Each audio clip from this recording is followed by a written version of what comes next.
अस्सलाम वालेकुम भाई, मेरा नाम शाज़िया, मेरे 4 बच्चे ने, मैं बेवा वा। तुहाडे नाल 15वीं दफ़ा मैनूं 10,000 रुपया आया। अल्लाह पाक तुहाडी कमाई च बरकत पाए, अल्लाह तंदुरुस्ती देवे, अल्लाह लम्मी उम्र करे, अल्लाह बच्चों दी कामयाब पढ़ाइयां करे, पाक तुहाडी लम्मी उम्र करे, तुहाडी बीवी ते सही सलामत तुहाडा साया रवे। असीं बड़ा खुश हाँ कि साडे बच्चों का तुसां यतीमां बच्चों का ख्याल रखिया। इन्हां दी पढ़ाई दे खर्चे, इन्हां दी जुत्ती शूज़ हर चीज़ किताबां पैंसलां भाई लैके देई दियां ने।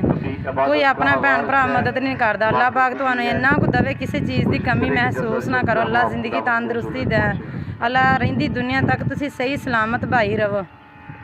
पाक तुहाड़ियां परेशानियां दूर करे, अल्लाह पाक तुहाड़ी तंदुरुस्ती देवे। असीं हर टाइम भाई दुआ करने कि अल्लाह सोने उन्होंने इन्ना कुछ दे जिन्ना को जे किसी चीज़ तो थोड़के ना बैन, साढ़े सिर ते सही सलामत रहन। अल्लाह तंदुरुस्ती दे, तुसीं देंदे जे सानूं बड़े अखराजात खर्चे बच्चों के पूरे करने।